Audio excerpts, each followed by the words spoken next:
By the time the village had decided something ought to be done about it, the lantern had already been taken down. This was, Inspector Purbright observed, the usual way of things in Lower Brixton Fen.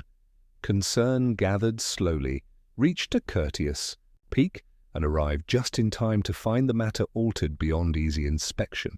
He stood now at the edge of the forgotten road, where the hedges grew uneven and the gravel thinned into a suggestion rather than a surface, and listened while three separate accounts of the same evening competed gently for his attention. "It was there when I passed," said Mr. Harrowby, who spoke with the confidence of a man long accustomed to being believed. "Swinging slightly, not wildly, just enough to notice." "I wouldn't call it swinging," said Mrs. Pike, who had not been walking with Mr. Harrowby at the time, but felt no hesitation in refining his memory. "More unsettled." "And it was lit," added Miss Calder, as though this were a detail. The others had neglected out of carelessness rather than difference of perception. She folded her hands together once she had said it, satisfied that she had contributed something precise. Inspector Purbright made no effort to reconcile the three accounts immediately. He stood with his hat pushed back just enough to suggest thought rather than informality, his eyes moving instead to the iron hook fixed into the old ash tree by the roadside. The bark around it was scarred where something had been hung and removed with impatience.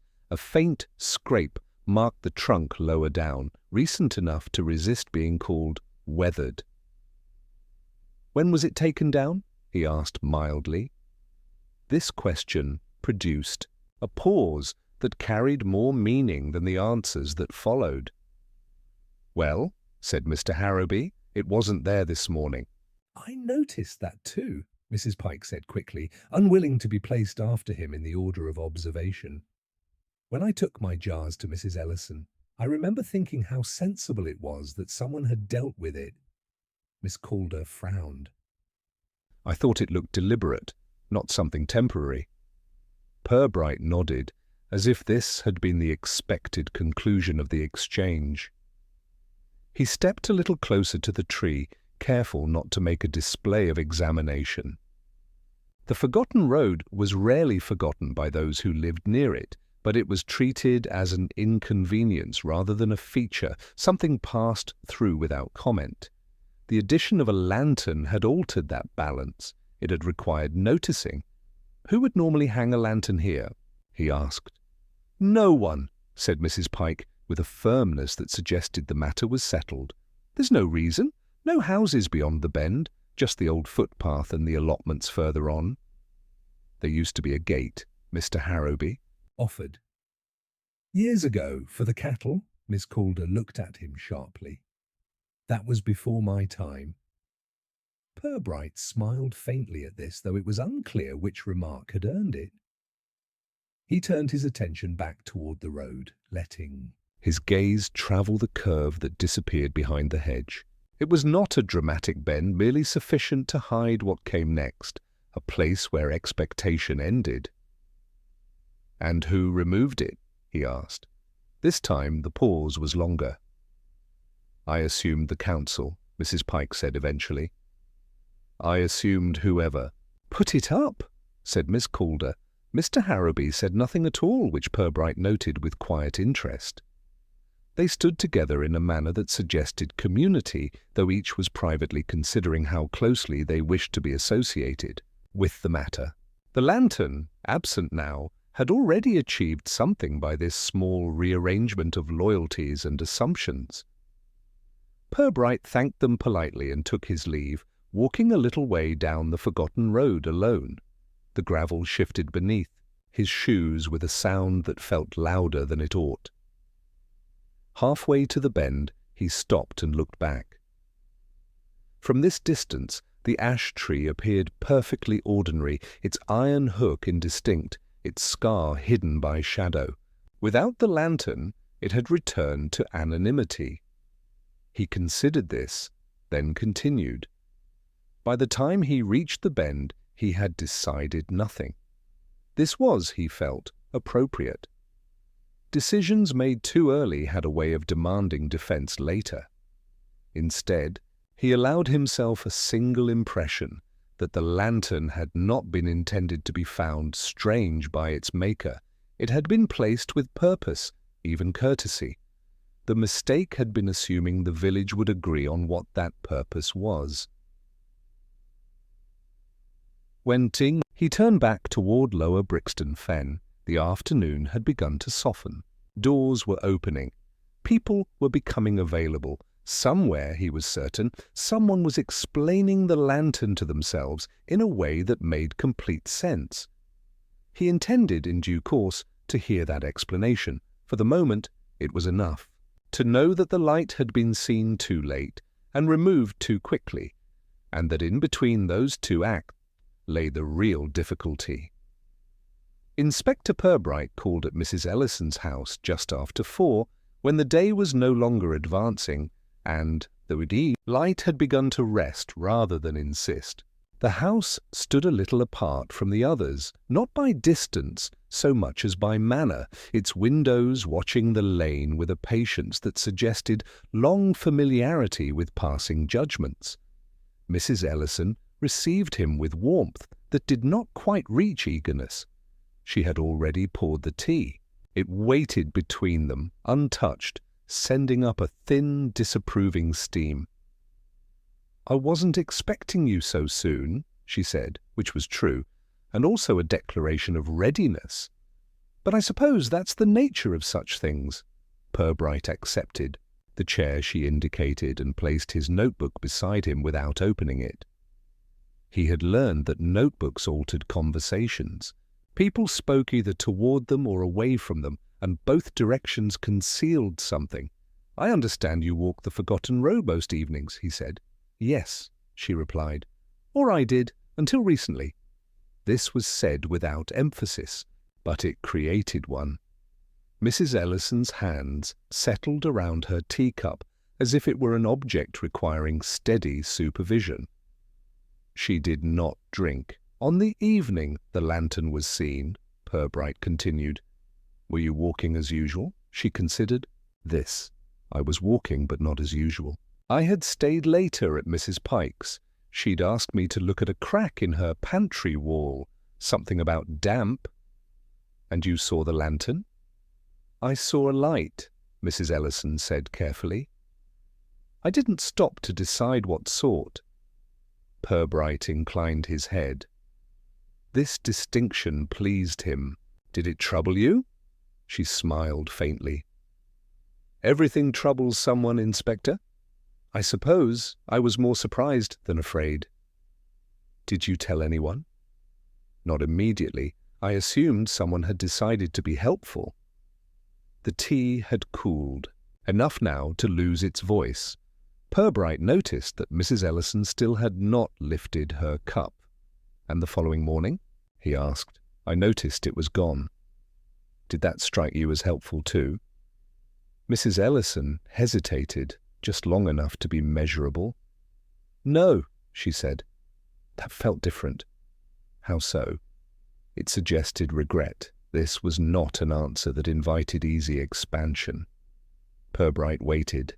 After a moment, she sighed, a small sound, and looked past him toward the window. "There are some things," she said, "that are better explained before they're removed." Purbright stood soon after, thanking her for the tea she had not drunk and declining the offer of a biscuit he had not asked for. As he left, he noticed the hairline crack Mrs. Pike had mentioned, running along the skirting board near the door. It looked older than concern, but newer than neglect. Outside, the lane carried the low hum of the village reorganizing itself for evening. Purbright paused, considering Mrs. Ellison's phrasing. Regret implied intention. Intention implied ownership.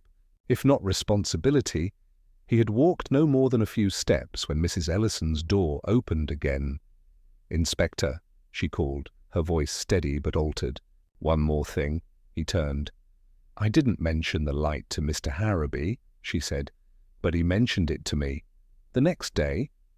Purbright thanked her again, this time with emphasis, and continued on, the untasted tea cooling behind him, and the forgotten road waiting, quietly unchanged. He did not hurry. Hurrying suggested urgency, and urgency suggested conclusions not yet earned. Instead, he adjusted his pace to the villages, allowing himself to be seen without appearing to look. A greeting here, a nod there, the mild currency of recognition, exchanged and spent. At the Green, Mrs. Pike was engaged in explaining something to no one in particular, her voice rising and falling with the conviction of a person rehearsing events for future use. Purbright did not stop, but he listened as he passed, catching fragments that rearranged themselves after he had gone. By the time he reached the corner shop, he had the sense of a shape forming, though its edges remained uncooperative. The lantern had been an interruption, yes, but also an invitation. It had asked to be interpreted, and in doing so had exposed how readily interpretation slid into preference. Purbright paused again, this time because there was nowhere else to go. The road divided, one branch leading homeward, the other back, toward the ash tree. He chose neither immediately. Choices, like lights, were best left visible a little longer before they were fixed in place.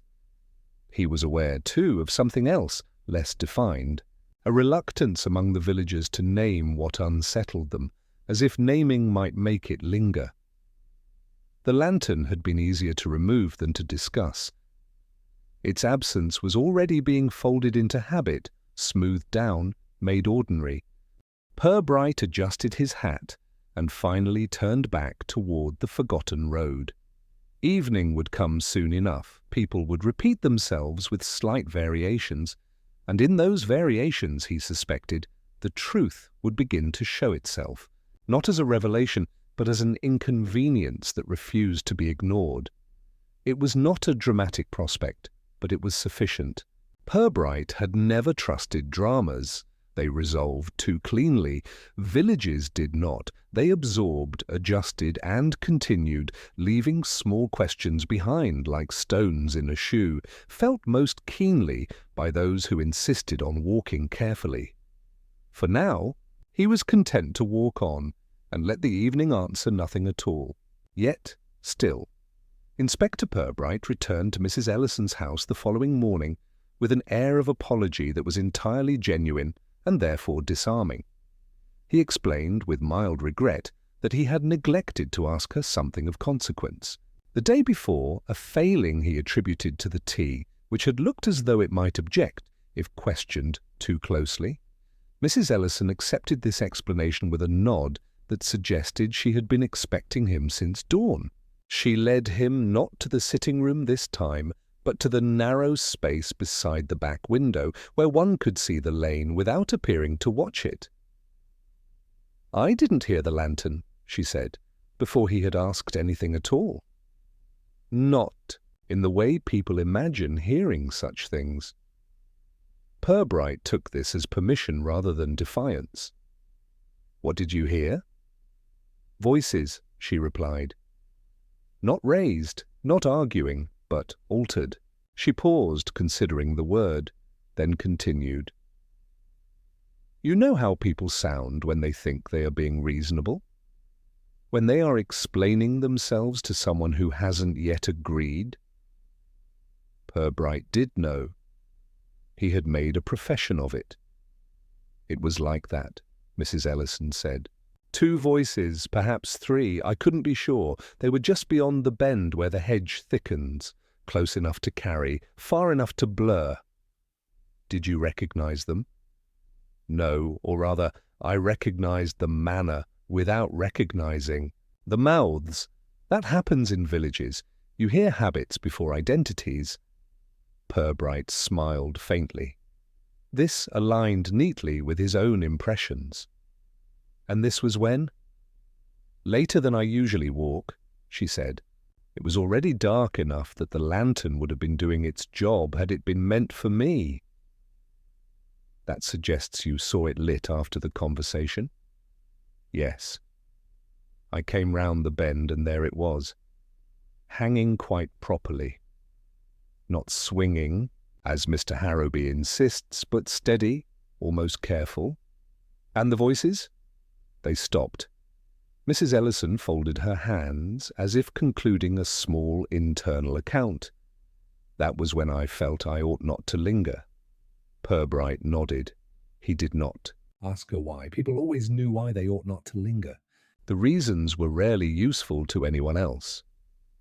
Did you mention this conversation to anyone? He asked. I mentioned the lantern, she said. The rest seemed private. Even when Mr. Harrowby spoke to you the next day? Her expression tightened slightly, then smoothed itself. Especially then? This was said without accusation, but it carried weight. Purbright let it rest between them. Mrs. Ellison, he said gently, if the voices had belonged to someone you trusted, would you have felt differently? She considered this longer than before. Outside, a delivery van passed, its presence loud and temporary. When it had gone, the lane returned to its habitual listening. Yes, she said at last, I think I would have been annoyed. Annoyed? At being excluded, at not being told. Suspicion feels different. It asks less of you, Purbright. Thanked her again, this time without standing. He asked instead whether anyone else might have been awake at that hour, close enough to hear what she had heard. Mrs. Ellison named no one directly, but she mentioned routines. Who let dogs out late? Who closed shutters early? Who liked the wireless louder than strictly necessary? It was a map drawn in absences. When he left, he did so by the side gate, stepping once more onto the lane. The morning had brought a clarity the afternoon lacked. Details presented themselves without effort, though they remained stubbornly uninterpreted. He walked as Mrs. Ellison had walked, counting his steps to the bend. From there he paused. The hedge did indeed thicken, sound gathering and redistributing, itself oddly. A place well chosen for conversation that wished to be overheard only accidentally. He imagined the lantern hanging there, steady, courteous, offering light without insistence, a marker perhaps rather than a warning. Behind him footsteps approached. Purbright did not turn immediately. He waited, letting the sound settle into context. "Inspector," Mr. Harrowby said, arriving beside him with the ease of someone who disliked being late to conclusions. "I thought I might find you here." "Did you?" Purbright replied pleasantly. Mr. Harrowby gestured toward the tree. "People are talking." "They usually are," Purbright said. "What are they saying today?" "That someone is making." "Something out of nothing?" Purbright looked at him then mildly.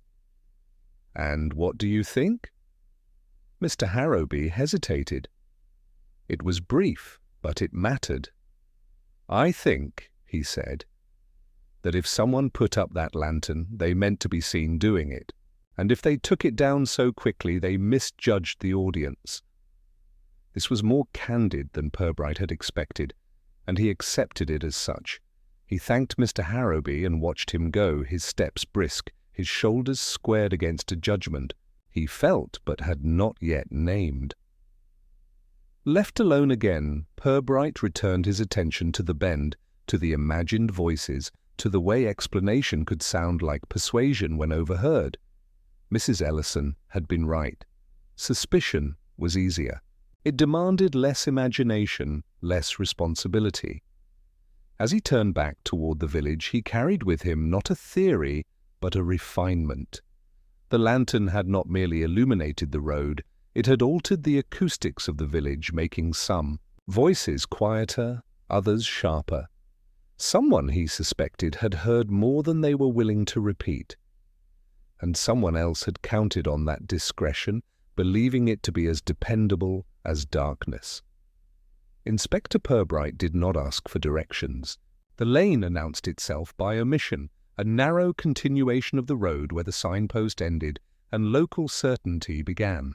People referred to it with gestures rather than nouns, an incline of the chin, a tilt of the wrist, as though naming it might encourage it to answer back. He walked it slowly, noting how the gravel thinned and then returned, how the hedges retreated, in places to reveal old fence posts that no longer fenced anything. This was not neglect so much as conclusion. Whatever had once required boundaries here had finished its business. Halfway along, he encountered Mrs. Lenton with her dog, a patient animal whose age had reduced walking to a series of negotiations. Mrs. Lenton greeted the inspector with careful civility, her eyes already apologizing for the conversation she expected to follow. "I don't suppose you're lost?" she said. "Not yet," Purbright replied. They stood together for a moment, the dog considering the merits of further movement. Mrs. Lenton adjusted her grip on the lead. "People are calling this lane something now," she said. "Have you noticed?" "I've noticed they're avoiding it," Purbright said. She smiled at that briefly. "They say it ought to have a name, if only to stop it being talked about." "And what would you call it?" Mrs. Lenton considered. "That depends on whether you think it's finished with us." This answer satisfied her, and she wished him good morning before continuing on at a pace that suggested quiet resolve. Purbright watched her go, noting how the dog paused at the bend and looked back, as if expecting the lane to respond. Further on, the air cooled slightly. Sound behaved differently here, settling closer to the ground. Purbright stopped once more, listening. Nothing presented itself immediately, which was itself informative. Places accustomed to attention often made noise even when empty. At the far end, near where the footpath narrowed into something unofficial, he found a scuff in the dirt, shallow but repeated, as though someone had shifted their weight while waiting. Nearby, the grass was flattened in a rough arc. It was not evidence. In the formal sense, it was posture. Purbright straightened and looked back the way he had come. From this distance, the village appeared composed, its roofs aligned, its chimneys offering mild reassurance. The lane connected without belonging, a reminder rather than a route. Voices carried suddenly, nearer than expected. He stepped aside, as two figures approached, their conversation trailing ahead of them like a draft. "I'm only saying it didn't help," said one. "It wasn't meant to," said the other. They stopped when they saw him, the words settling awkwardly between all three of them. One was Miss Calder. The other was Mr. Avery, whose presence Purbright had not yet required, but had already anticipated. "Inspector," Miss Calder said, with a composure that arrived just after its usefulness. "We were just walking." "Of course," Purbright said. "It's a walkable place." Mr. Avery cleared his throat. "We were discussing the lantern." "So it seems," Purbright replied. Miss Calder looked at the ground. "People are making assumptions." "They usually are," Purbright said, repeating himself without apology. Mr. Avery shifted his weight, unconsciously echoing the mark Purbright had seen earlier. "It was meant to make things easier," he said. "That's all." "For whom?" Purbright asked. Neither answered immediately. The lane seemed to wait with them. "For everyone," Miss Calder said at last, though without conviction. Purbright nodded, as if this were a reasonable ambition. He thanked them for their time and continued on alone, leaving them to resume a conversation that would now require adjustment. As he reached the end of the lane, where it dissolved rather than concluded, Purbright paused. The absence of a name had preserved this place longer than intention ever could. Naming fixed responsibility. It implied oversight. He turned back toward the village with the growing sense that the lane's usefulness had not been accidental. It had allowed meetings without invitations, explanations without records, and now regret without ownership. Someone had relied on that anonymity, and someone else had begun to resent it. He slowed his pace as the first cottages came into view, sensing eyes behind curtains not yet fully parted. The lane emptied into familiarity, but the feeling of being observed did not disperse so easily. He thought of Mrs. Ellison's careful listening, of Mr. Harrowby's confidence, of the way Miss Calder's certainty wavered when pressed by quiet questions rather than accusation. There was, he reflected, a difference between lighting a way and directing it. The lantern had offered illumination without instruction, and that subtlety had unsettled those who preferred clearer boundaries. In villages, clarity was often mistaken for kindness. At the green, a small group stood in discussion, their bodies angled to suggest coincidence rather than intent. They fell silent as Purbright passed, then resumed with softened voices. He caught no words, only cadence, the sound of agreement being negotiated rather than reached. Purbright did not look back. He had learned that looking back turned curiosity into performance. Instead, he noted how the lane behind him seemed already to be shrinking, its importance diluted by distance and daylight. By evening, he suspected it would be spoken of less. By tomorrow, it would be spoken of differently. The lantern might be remembered as unnecessary or unwise or not remembered at all, yet the lane would remain unnamed and accommodating, ready to receive whatever the village was not prepared to say aloud. For now, that was enough. He had walked it, listened to it, and watched how others stood upon it.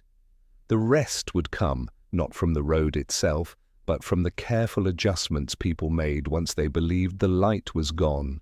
It would matter later. By early evening, disagreement had taken on a tone of courtesy in Lower Brixton Fen. This was not unusual. The village prided itself on the ability to differ without disturbance, to allow conflict to express itself through pauses, qualifications, and carefully arranged smiles.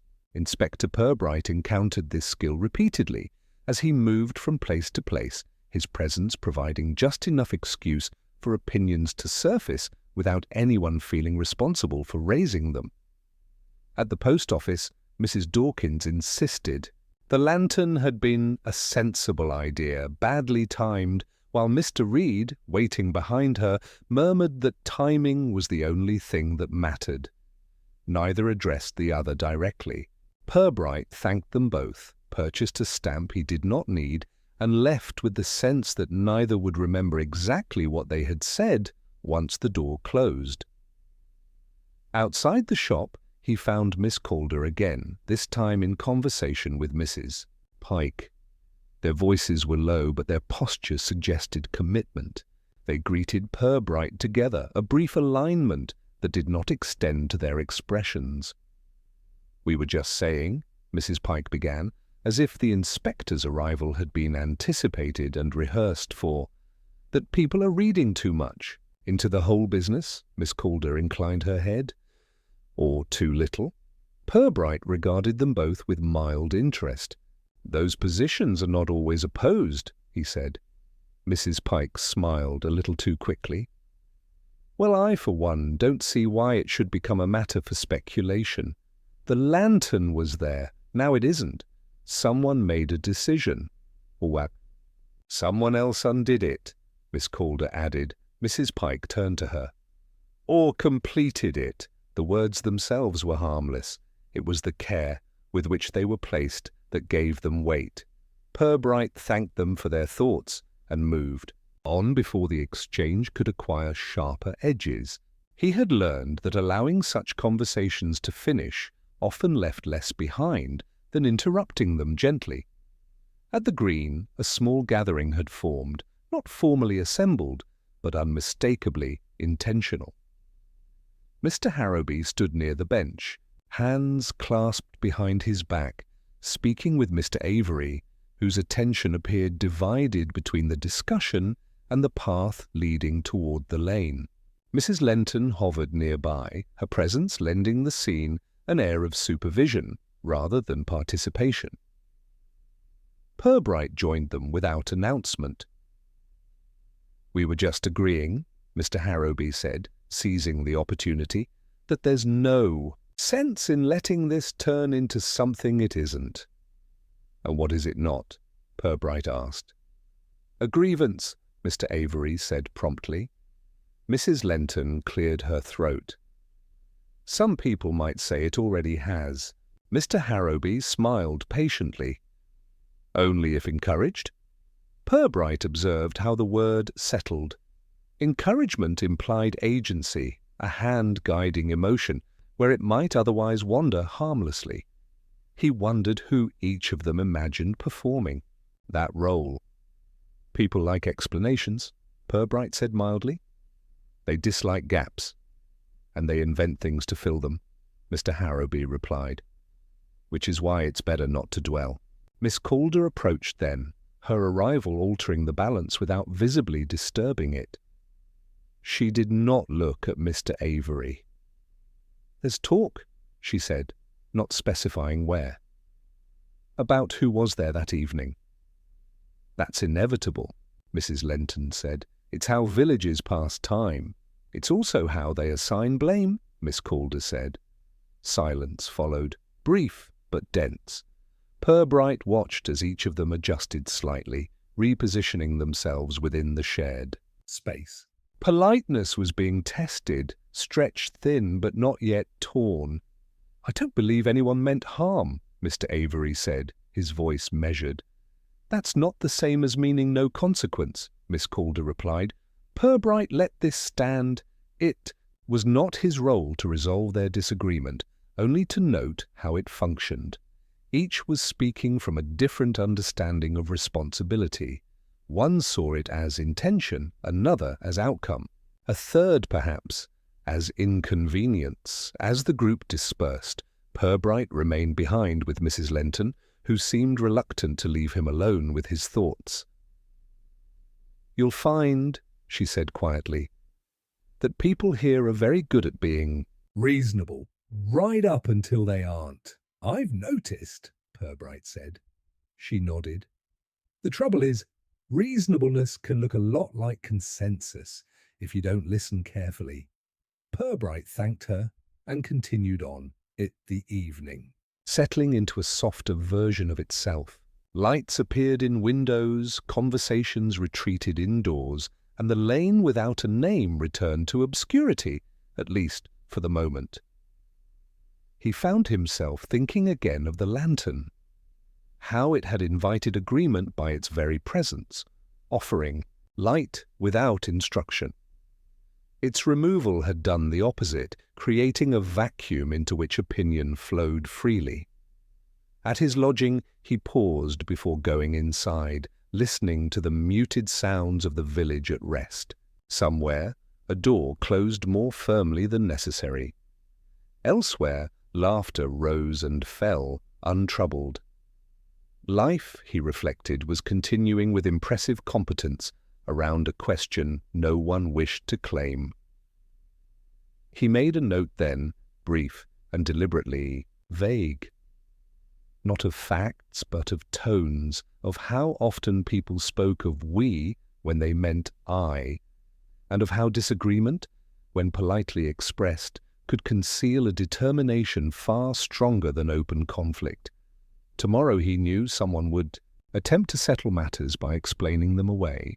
Another would resist not openly, but by remembering details that complicated the explanation. Between those impulses, the truth would not emerge cleanly. It would have to be coaxed. For now, it was enough to recognize that the village was no longer united in its uncertainty. Polite disagreement had taken root, and with it, the quiet pressure that came from knowing one's neighbor might be thinking something entirely different and choosing not to say it aloud. That pressure, Purbright suspected, would soon require release. Morning arrived with the faint insistence of routine, and with it came the village's renewed confidence in its own recollections. Inspector Purbright noticed this as he took breakfast at the small table by the window where the view offered reassurance rather than information.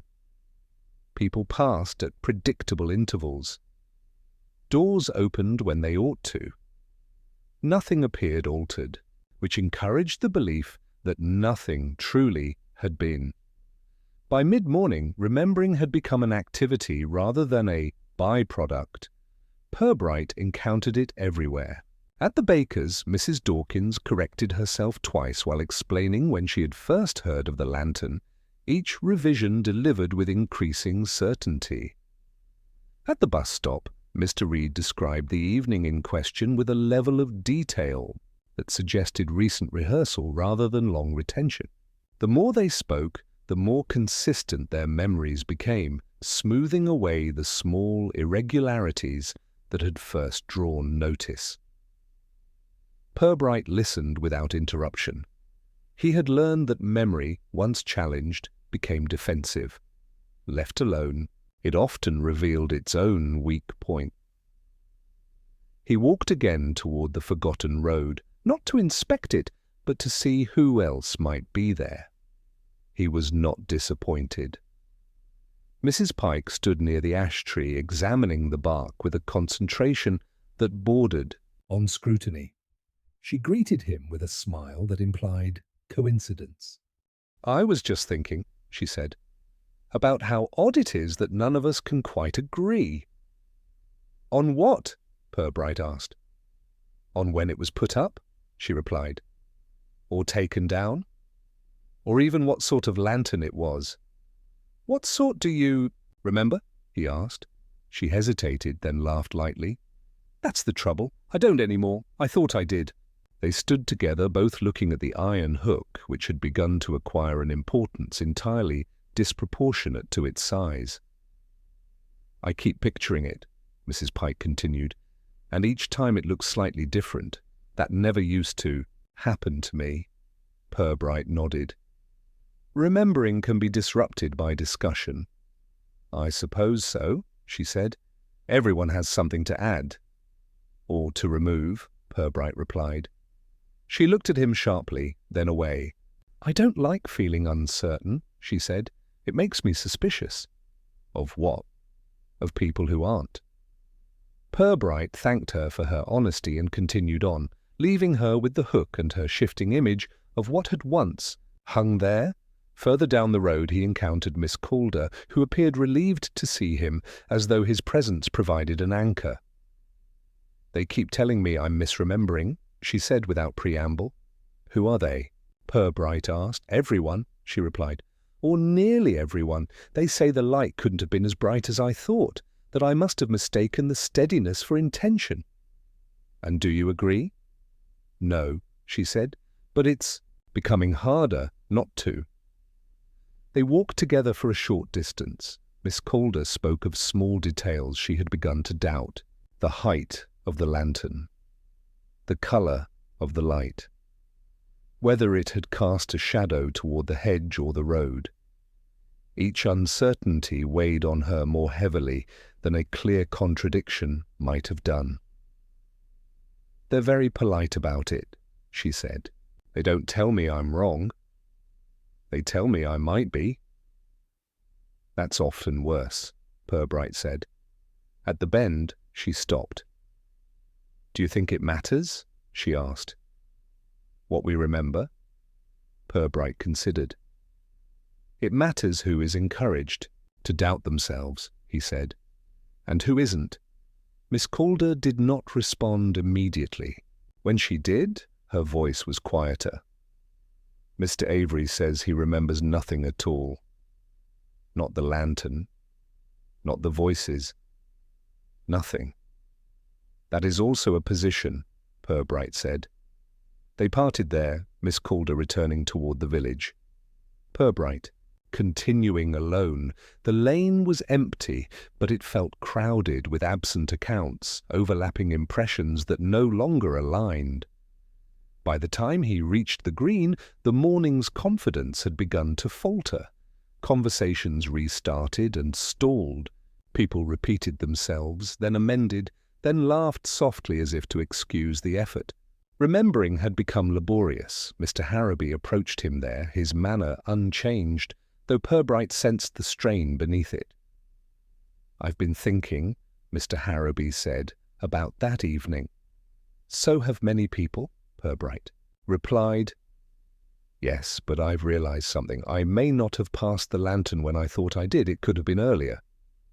"Or later," Purbright suggested. "Or not at all," Mr. Harrowby said, with a brief smile that did not quite settle. "Funny how that happens." "Only when it matters," Purbright said. Mr. Harrowby lowered his voice. "There's a feeling," he said, "that some of us are being encouraged to forget. Not directly, just nudged." "By whom?" Purbright asked. Mr. Harrowby looked toward the lane, then back again. "That's the difficulty," he said. "I can't quite remember." Purbright watched him go, his confidence now slightly unbalanced, like a chair missing a small but crucial wedge. It occurred to him that forgetting was rarely accidental in such circumstances. It required cooperation. A shared willingness to allow certain details to fade while others were preserved and repeated. As the day wore on, Purbright noticed the village dividing along subtle lines, not of belief, but of effort.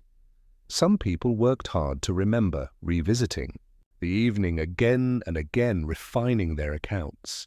Others worked just as hard to let it go, speaking of more practical matters, expressing relief that nothing truly unfortunate had occurred. Between these groups lay a growing unease. Memory had become a responsibility, and not everyone wished to carry it. That afternoon, Purbright returned once more to the ash tree. Alone this time, he stood beneath the hook and looked down the road, imagining the light as it had been described and redescribed, altered by each telling. He did not attempt to reconstruct it. Instead, he considered who benefited from confusion and who suffered from it. Remembering, he reflected, was rarely about accuracy alone. It was about permission, who was allowed to insist, who was expected to yield. In Lower Brixton Fen, that balance was shifting, quietly but decisively.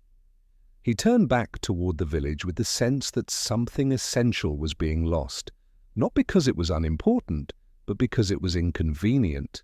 And once lost, it would be difficult to retrieve without causing offense. That, he suspected, was precisely the point. Inspector Purbright became aware of the corrections before he recognized their intent. They arrived quietly, folded into conversation, like clarifications offered out of kindness. A word adjusted here, a timing softened there, never enough to provoke argument, always enough to redirect. It was the village's preferred method of control, a way of steering memory without appearing to touch it. He heard it first in passing remarks, then more deliberately, as if confidence had grown. At Mrs. Dawkins's counter, a customer gently amended another's recollection, not disputing the event, but refining its tone. "It wasn't late," she said, smiling. "Just later than usual." The distinction mattered to her, though she could not have explained why.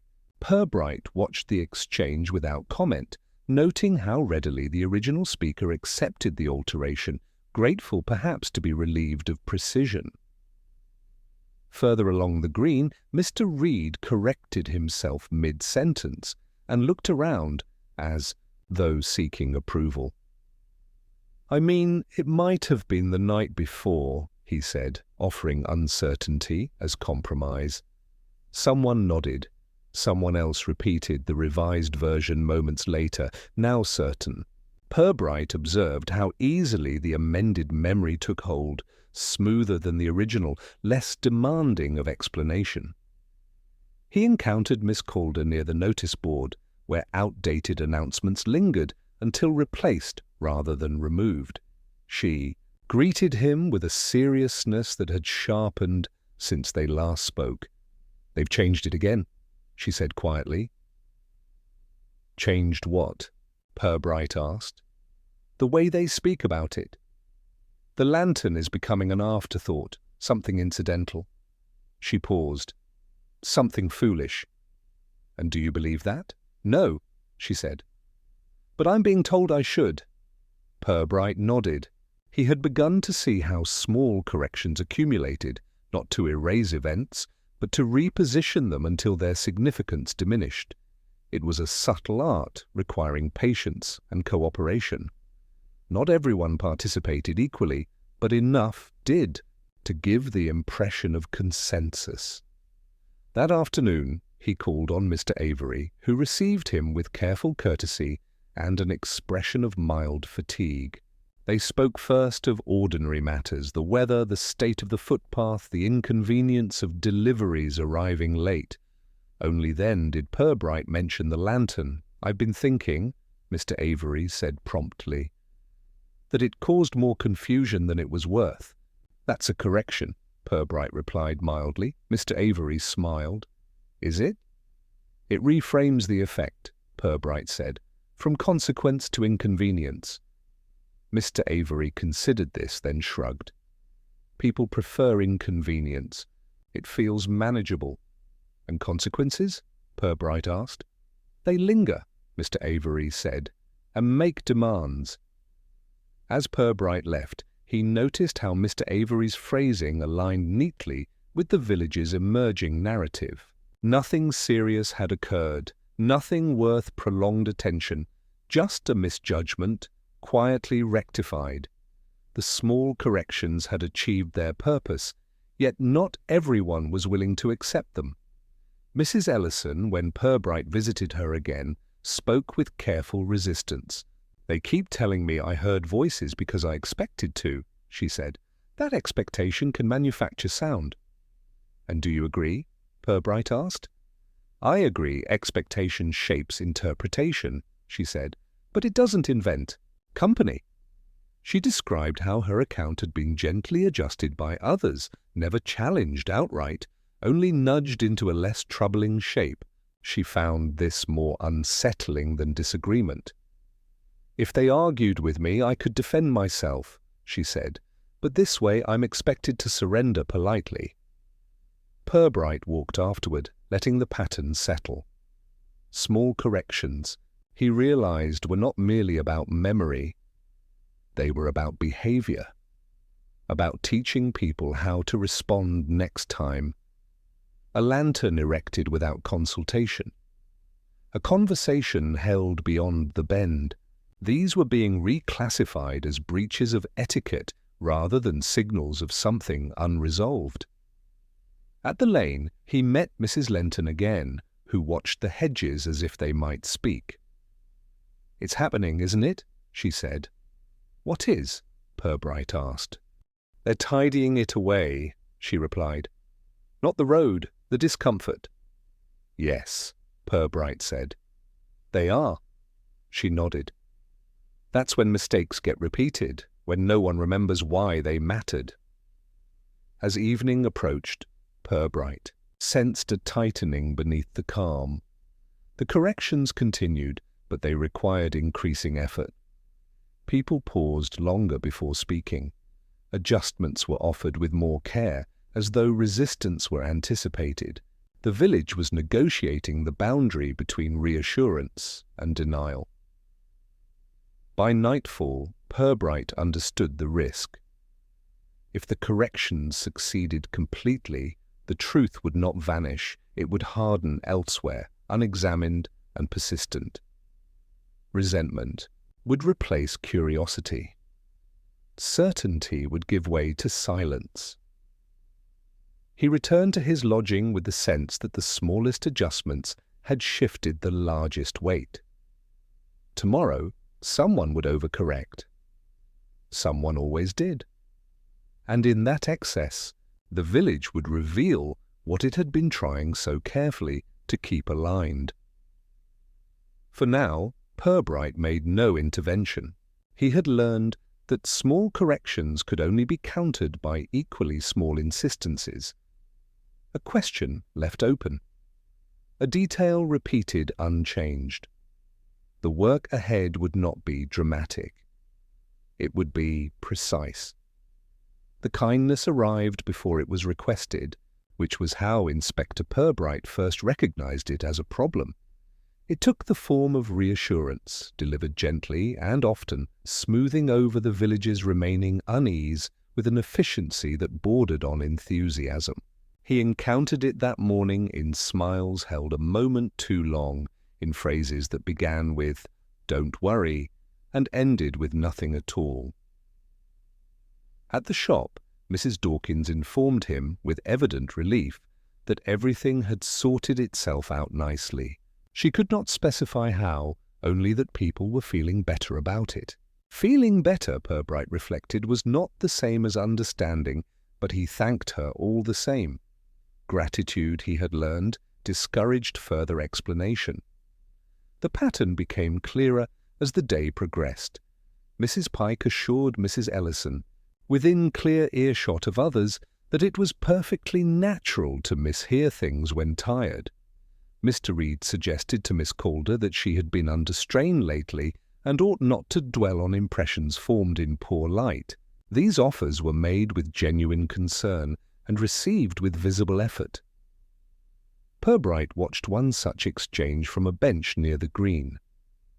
Miss Calder stood stiffly while Mrs. Pike spoke, nodding at intervals that suggested endurance rather than agreement. When the conversation ended, Miss Calder walked away without looking back, her pace brisker than usual. He followed her at a respectful distance until she slowed of her own accord. "They're being very kind," she said, without turning. "It's exhausting." "Kindness can be," Purbright replied. "They want me to let it go," she continued, "for my own good." "And do you believe that is their only reason?" She shook her head. "It's easier for them if I do," Purbright nodded. The village had moved beyond correction. It was now offering comfort, which carried with it an expectation of compliance. Refusal in such circumstances appeared ungrateful. Later that afternoon he found Mr. Avery engaged in a similar act, speaking quietly to Mrs. Lenton near the edge of the lane. Their heads were inclined toward one another, the posture of shared concern. As Purbright approached, the conversation paused, then resumed with deliberate normality. "We were just saying," Mr. Avery explained, "that it's good nothing serious came of it." Mrs. Lenton's expression suggested she had not yet agreed. "Nothing serious?" she repeated carefully. Mr. Avery smiled. "No harm done?" "That depends," Purbright said mildly, "on how one measures harm." Mr. Avery turned to him still, smiling. "I mean, no lasting damage. People are carrying on." "They always do," Purbright said. "It's one of their more impressive qualities." Mrs. Lenton met his eye briefly, then looked away. "Carrying on isn't the same as moving." "Past," she said. Mr. Avery's smile thinned, though it did not disappear. "Sometimes it has to be," he replied. As they parted, Purbright considered how kindness, when misapplied, could become a method of control. It offered relief on condition of silence, reassurance in exchange for compliance. Those who accepted it were praised for their reasonableness. Those who did not were pitied. He saw the effect most clearly at Mrs. Ellison's house, where a small parcel had been left on the step. Inside was a note, unsigned, expressing concern and suggesting rest. Mrs. Ellison showed it to Purbright without comment. "They mean well," she said eventually. "Do you feel rested?" Purbright asked. She smiled faintly. "I feel managed." The village, he realized, was attempting to resolve the matter not through understanding, but through emotional settlement. If everyone felt better, the cause of discomfort could be safely ignored. It was a generous approach and deeply unhelpful. By evening, the kindness had begun to provoke resistance. subtle, restrained, but present. Miss Calder declined an invitation she would normally have accepted. Mrs. Lenton spoke more plainly than usual at the Green, earning a brief, startled silence. Even Mr. Harrowby, long invested in calm resolution, appeared unsettled by the speed with which reassurance had been distributed. Purbright encountered him near the post office. "I don't like it," Mr. Harrowby said abruptly. "The kindness?" Purbright asked. "The haste," he replied. "We're being rushed into relief." "That can be disorienting," Purbright said. Mr. Harrowby nodded. "It makes you wonder what would happen if you didn't accept it." Purbright let that question stand. It did not require an answer. The village was already beginning to test it. As darkness fell, Purbright walked once more toward the forgotten road. The lane lay quiet, its anonymity intact, but the atmosphere around it had shifted. What had once been a site of uncertainty was now being actively smoothed over, its rough edges softened by well-meaning hands. He stood beneath the ash tree and looked at the hook, bare and unremarkable. The lantern's absence had become symbolic, a reminder of something the village had briefly allowed itself to notice and was now determined to forget kindly. Purbright understood then that the next development would not come from confrontation, but from fatigue. Kindness required maintenance, it demanded repetition. Eventually, someone would tire of accepting it, and in that refusal, something honest would emerge. For now, the village continued its careful tending, unaware that its most generous impulse had begun to strain the fabric it was meant to preserve. Inspector.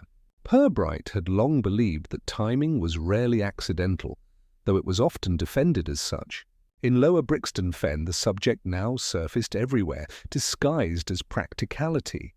People spoke of when, rather than why, as though the arrangement of minutes might absolve intention. He noticed it first at breakfast, where the woman who served him remarked that it was fortunate the lantern business happened when it did. She could not explain what would have been different had it occurred earlier or later, only that the village had been busy, distracted, inclined toward tolerance. Purbright thanked her and finished his tea, reflecting that fortune was often invoked when responsibility felt inconvenient. By mid-morning he had collected several versions of the same sentiment. Mrs. Dawkins insisted that nothing would have come of the lantern had it appeared in winter, when people expected oddities. Mr. Reed suggested that summer light distorted perception. Miss Calder, overheard rather than consulted, said quietly that night made everyone honest for a few minutes longer than they preferred. Purbright walked as these thoughts accumulated, his route unplanned but deliberate. He found himself once again near the lane, where the hedge cast a narrow shadow despite the sun's effort. Time behaved differently here. Sounds arrived late, lingered too long. He stood there when Mr. Avery approached, his steps measured, his expression resolved. "I wanted to speak with you," Mr. Avery said. Purbright inclined his head. "I think we've been focusing on the wrong moment," Mr. Avery continued. "Everyone talks about when the lantern was seen, but that's not when it mattered." "And when did it?" Purbright asked. "When it was decided," Mr. Avery said. "To put it there at all," Purbright regarded him steadily. "Who decided?" Mr. Avery hesitated. "It was slight, but unmistakable." "That's just it," he said. "I don't believe it was a single decision." They walked together a little way, their pace unhurried but purposeful. People had been talking, Mr. Avery went on, about the lane, about meetings that happened there, about misunderstandings. The lantern seemed timely. "Timely for what?" Purbright asked. "For clarity," Mr. Avery replied. "Or at least the appearance of it." "And the timing of its removal?" Purbright asked. Mr. Avery sighed. That was reaction. Too quick, perhaps. To what? Purbright pressed. To discomfort, Mr. Avery said. It arrived faster than expected. They stopped near the bend. Mr. Avery looked toward the village, then back again. If it had stayed longer, he said, people would have had to adjust. And that would have taken time, Purbright said. Yes, Mr. Avery replied. More than anyone wanted to spend. Purbright thanked him and turned back alone, the conversation settling into place. Timing, he realized, had become the village's preferred explanation because it implied inevitability. Too early, too late, poorly chosen, these were errors without villains. Yet someone had chosen. Someone had decided the moment was right to illuminate a place best left ambiguous. Someone else had decided almost immediately that the moment had passed. That afternoon, he encountered Mrs. Ellison again, who appeared tired rather than distressed. They tell me I'm dwelling, she said. That enough time has passed. How much? Purbright asked. She smiled faintly. Apparently, just enough. She described how offers of reassurance had shifted, subtly. Where once they encouraged rest, they now urged closure. It was time to move on, time to let it go. Time. Time is being used like a verdict, she said. Purbright agreed.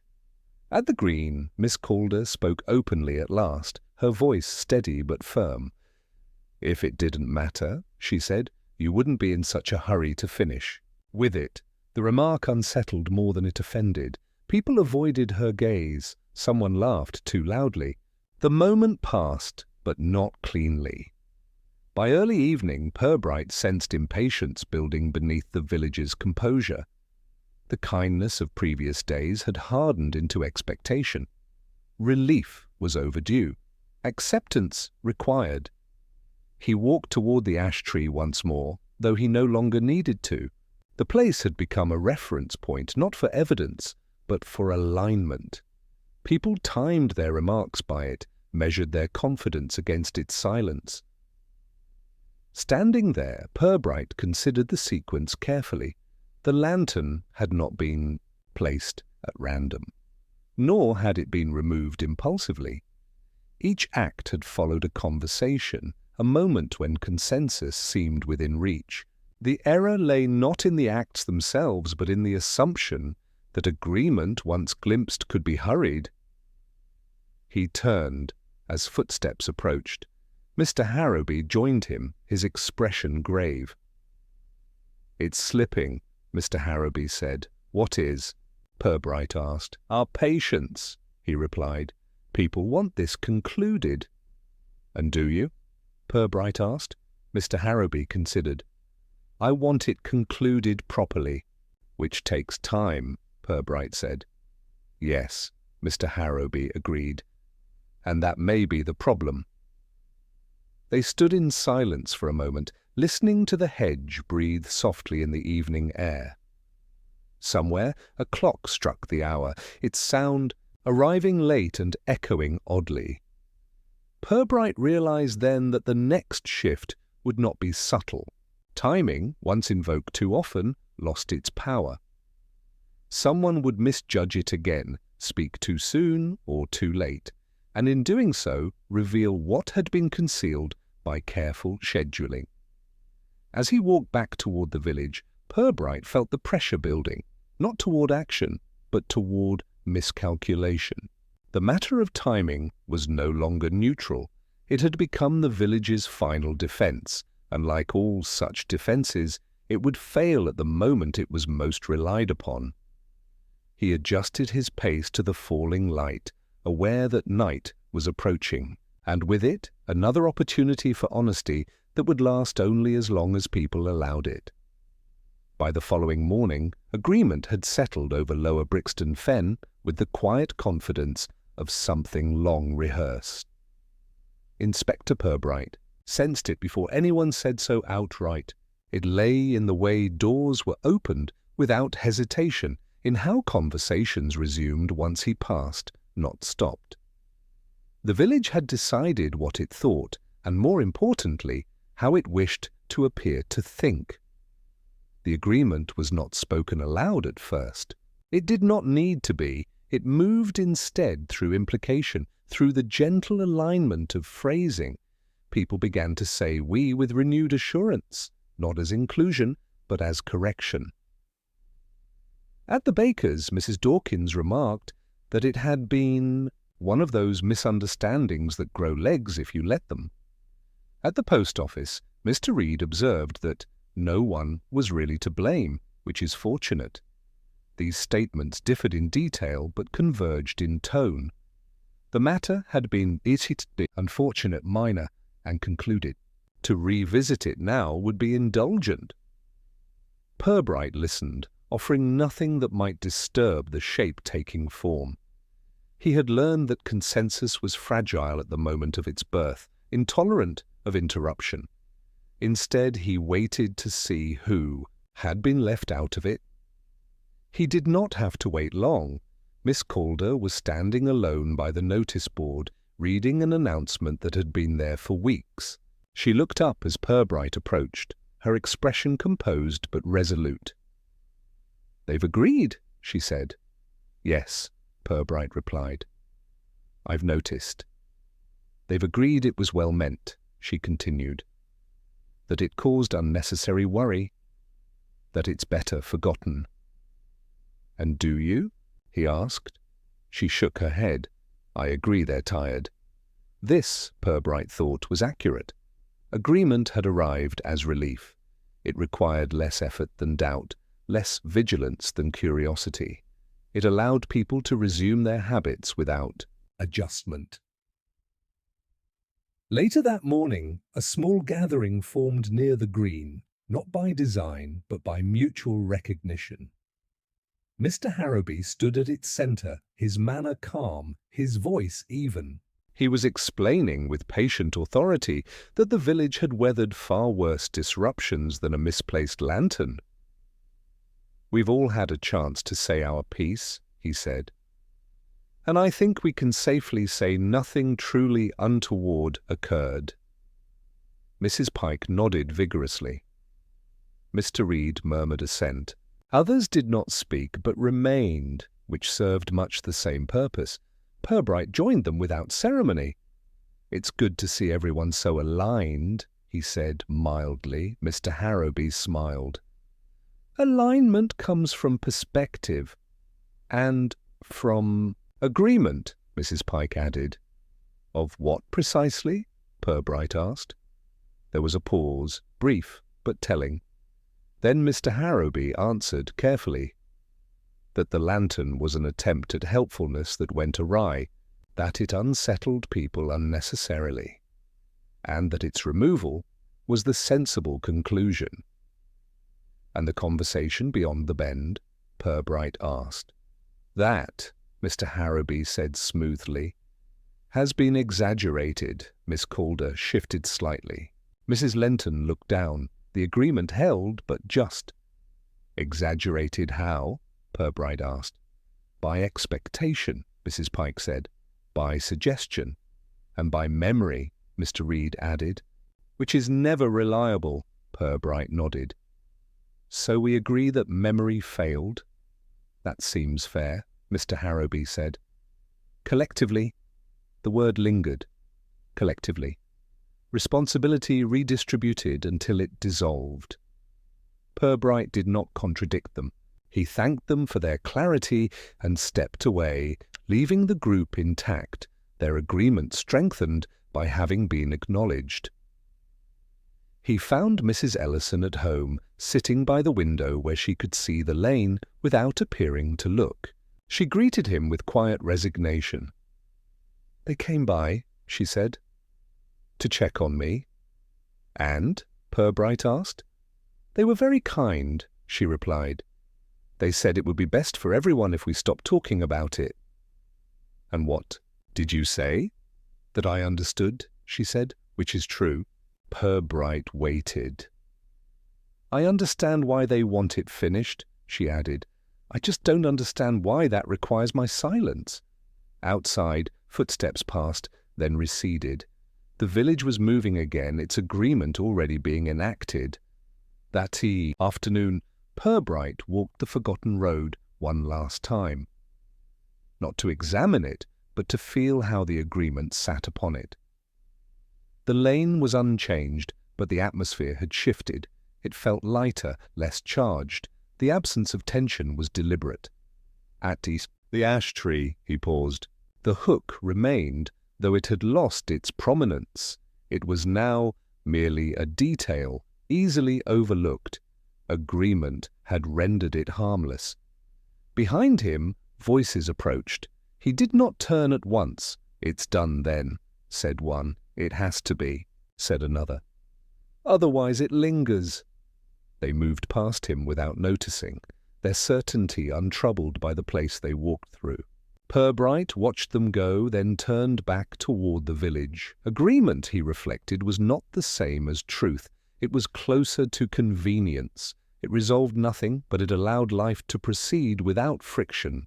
For most, that was sufficient, but not for everyone. As evening approached, small deviations began to appear. Miss Calder declined invitations she would once have accepted. Mrs. Lenton corrected someone too sharply, then apologized with visible irritation. Mr. Harrowby himself paused, mid-sentence more than once, as if uncertain which version he was meant to repeat. Agreement required maintenance.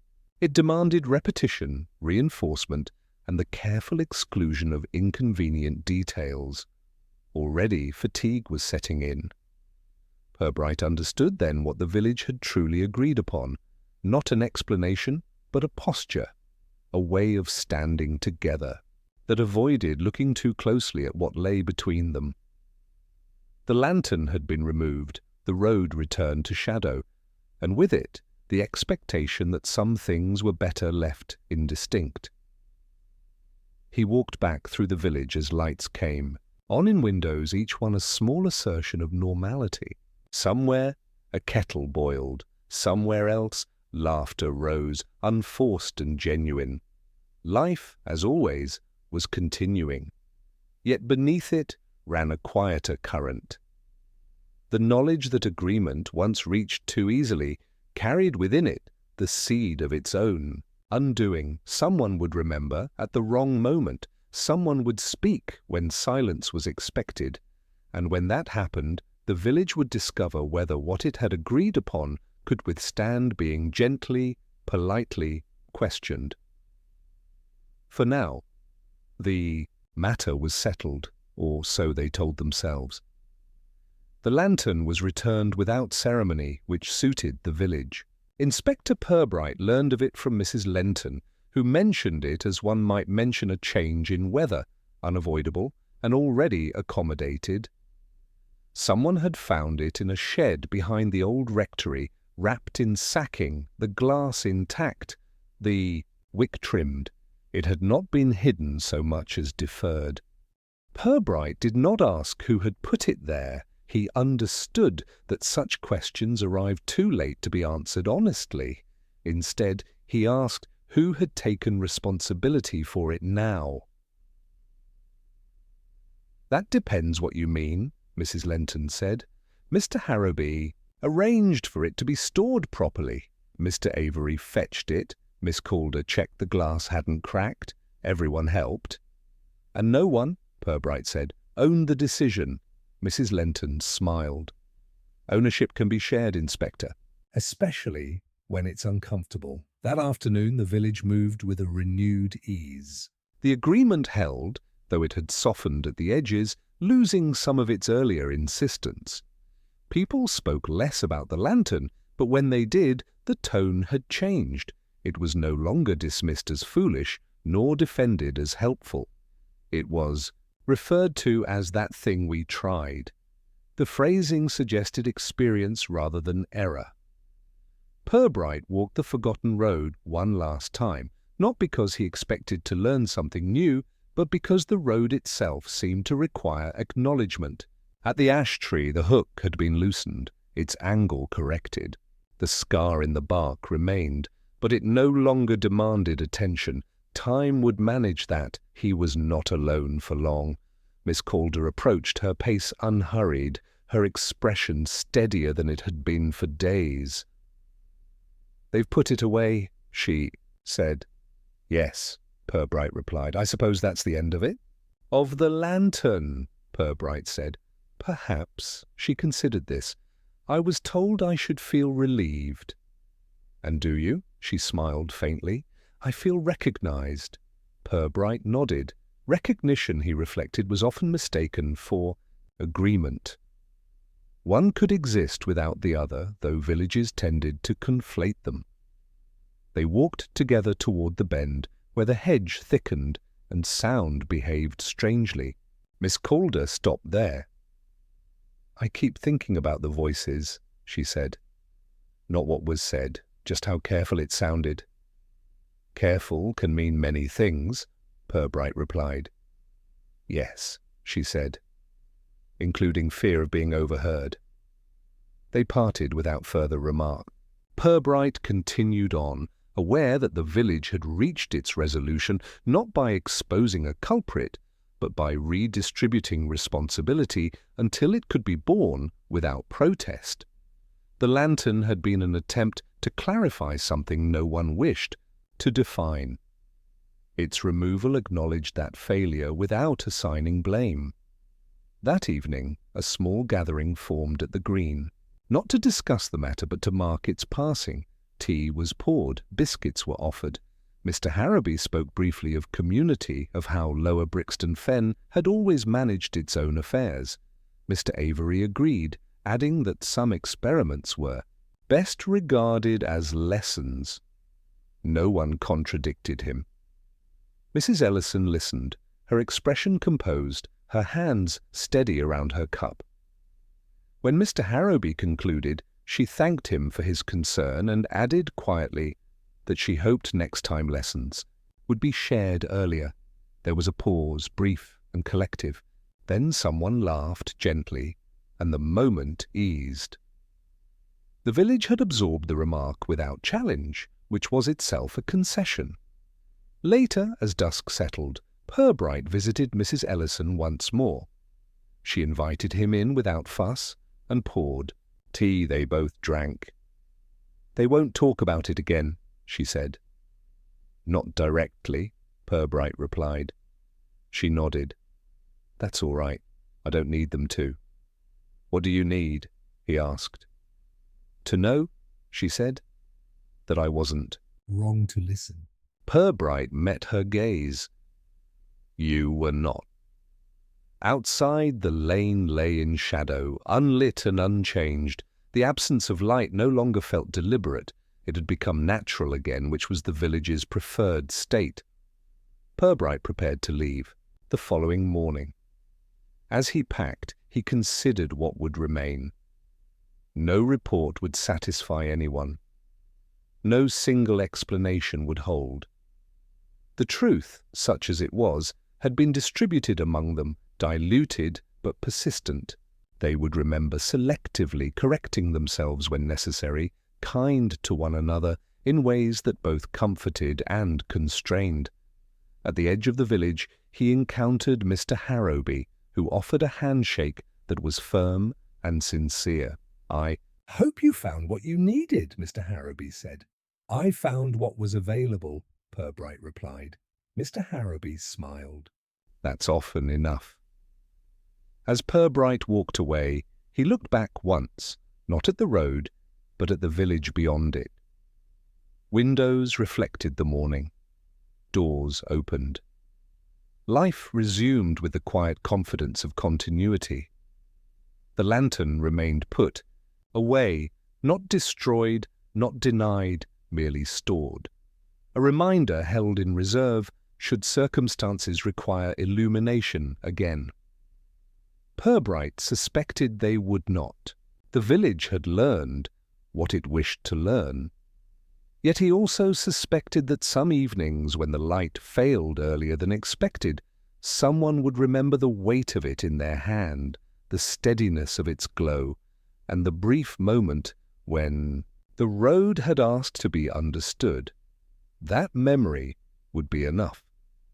It would trouble no one. It would explain nothing. And in that it would be perfectly suited to Lower Brixton Fen.